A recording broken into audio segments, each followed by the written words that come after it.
Here, welcome to the program. Thank you very much. It's a pleasure to be here.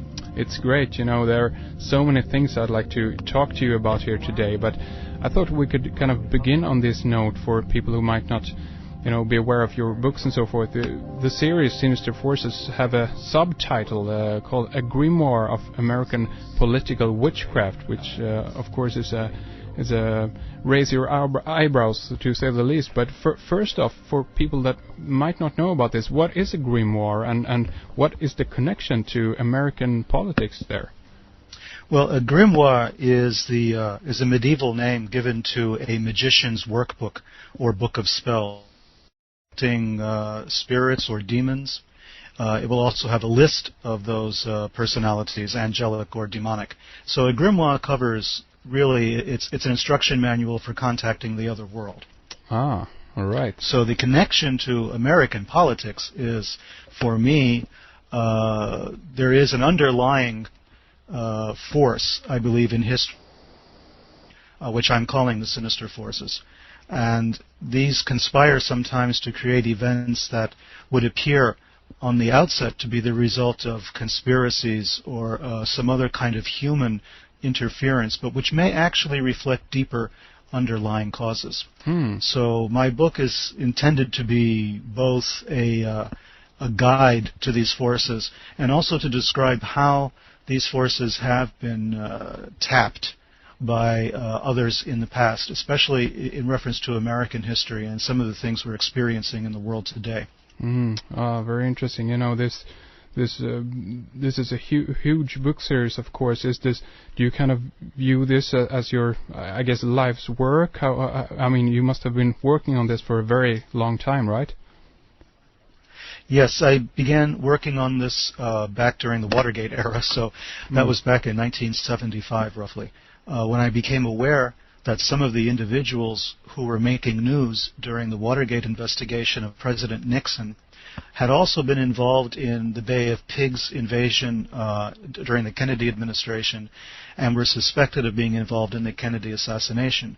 When I saw the same individuals showing up, I began to ask myself, is this the result of direct conspiracy, or is there perhaps some other force at work?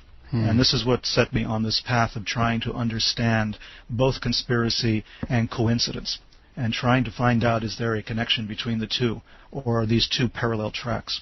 Charles Manson, a fascinating character, seems to be a huge part of American culture or subculture. You I guess go into quite a lot talking about Manson. What kind of is your connection to this man? Charles Manson represents for me the icon, if you will, of all of these forces and how they come together. I became fascinated with Charles Manson for a number of reasons. In the first place, he did not directly participate in any of the murders that bear his name. He was the inspiration for them. He was the ringleader, if you will, the commander who sent out his family to commit these crimes. But yet he himself did not participate. And I began to ask myself a lot of questions. Charles Manson is a rather unattractive individual in so many ways. Illiterate, spent most of his time in prison, and yet he did study the paranormal and the occult while in prison. He had studied Scientology, for instance, and claimed to be a Scientology clear, which basically puts him in the same neighborhood as Tom Cruise and John Travolta. Yeah. Which set me back right there. But then, as well, he had a coterie. He had a collection of young, attractive women around him who would then go and commit all of these horrible crimes. So I began to research his background. Where did he go to prison? Where did he grow up? What were the forces that operated on Charles Manson?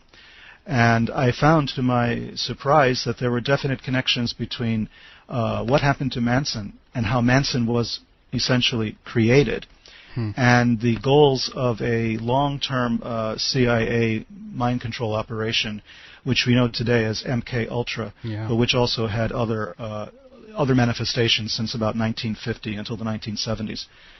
So I began to see to myself that Charles Manson seemed to represent an example, if you will, of the sinister forces that I'm writing about. So there's a thread of Charles Manson's mythology, you might say, and his methodology running through my 3-volume series. Ah, I see. By the way, I don't know if you know this, but apparently he's up for parole in 2007 at the age of 73. He's been up for parole quite frequently over the years. He's never managed to successfully get parole, of course. Having a swastika carved into his forehead and claiming that he's, somehow the spiritual father of the country is one of the reasons why it's difficult for him to get parole. But I don't believe he will ever be paroled. I don't believe Charles Manson wants to be paroled. I believe he's quite happy where he is. He's spent most of his life in prison. He's only spent a few years of his entire life outside of prison or outside of some institution. So he's an institutionalized individual. I don't believe he wants to leave. This, I guess, could lead us into H.P. Lovecraft also, because there is a connection between these two. Isn't that right? There is a subtle connection in my mind. When I first began to research Manson, I went to the town where Manson grew up, which is a town called Ashland in Kentucky. And I just wanted to see for myself what kind of environment it was. And I was struck by the fact that coming into Ashland, Kentucky, one of the first things that you see is a series of Indian burial mounds in the center of the town, which forms the town's central park. And I knew nothing of Indian burial mounds at the time. And I looked at these things and I wondered, what did they represent? And so I had to do a lot of research on ancient American prehistory before the arrival of the Europeans and try to find out what these mounds represented. And they were quite often burial mounds, but they were also aligned astronomically.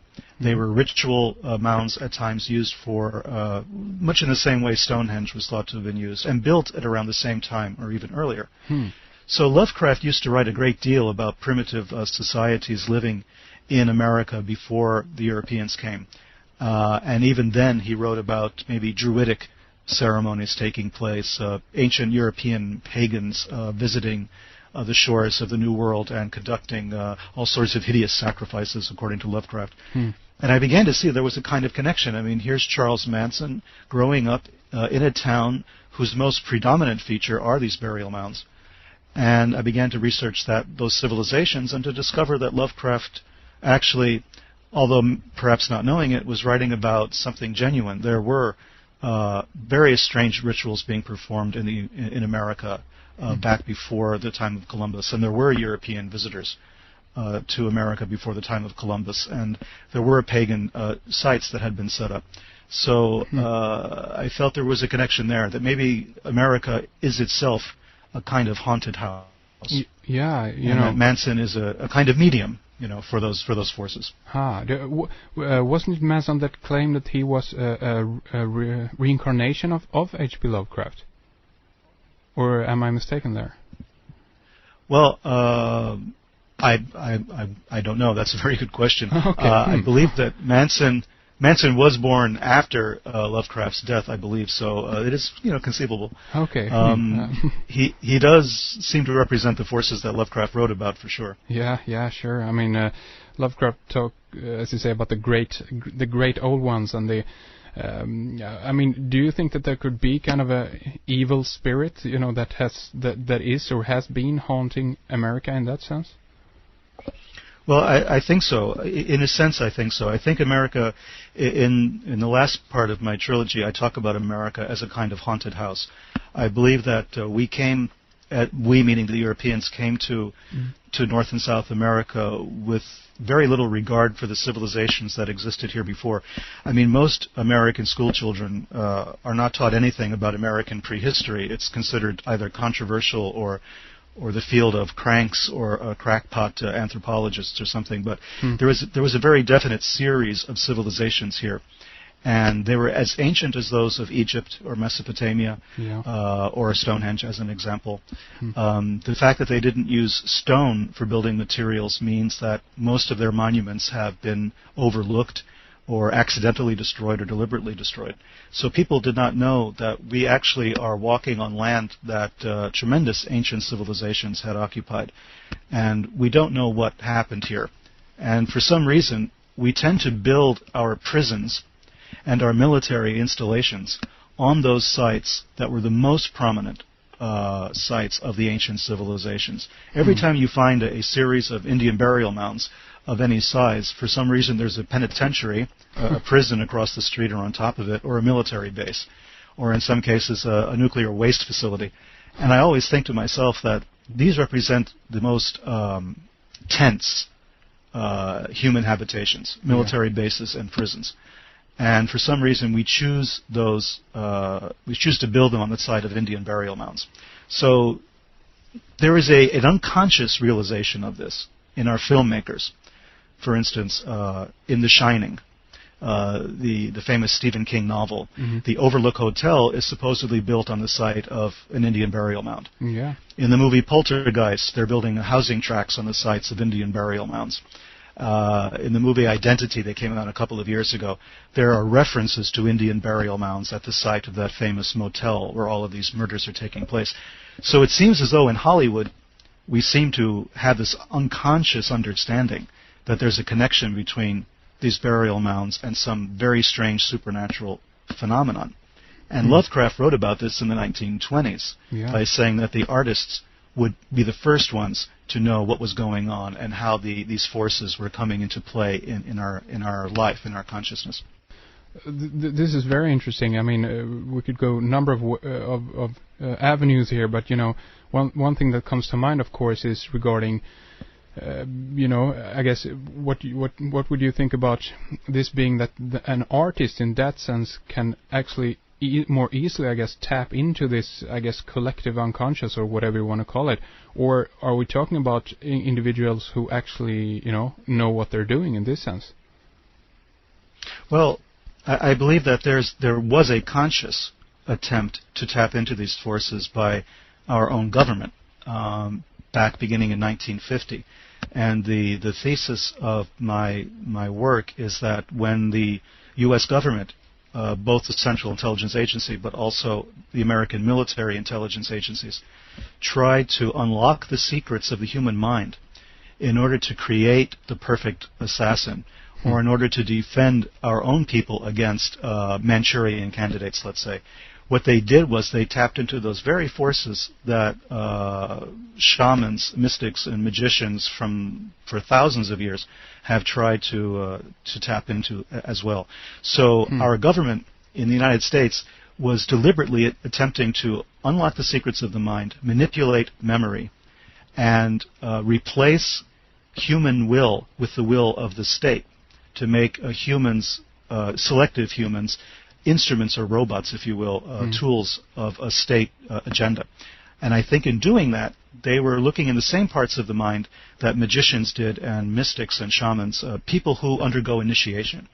And my thesis is that the people who were victims of the mind control experiments were actually being, in a sense, initiated, and yet without any of the normal spiritual safeguards. They were being initiated by people who didn't know what they were doing, and who did not provide these victims with the information they would need to protect themselves or to understand the processes they were undergoing. And this unleashed all sorts of forces in my mind, a kind of Pandora's box that roughly since the Korean War period of the 1950s until now, we have been operating on people. We've been using violent offenders in our prison systems as guinea pigs for drug experimentation, for behavior modification experimentation. We've been using all sorts of people that whose identities we no longer know because all the documents were shredded by the CIA. So we have people walking the streets, perhaps, who have been undergoing this psychic process, this subconscious process of initiation, who are now essentially black magicians, walking in the streets, people who have tapped unconscious forces, who've had these forces tapped for them by the CIA or by the other intelligence agencies, and now they're uncontrolled, not knowing what's happening to them, and possibly responsible for some of our more horrific crimes. One interesting aspect is that, as you say, regarding the military, do you think that they kind of discovered that these areas or these subjects were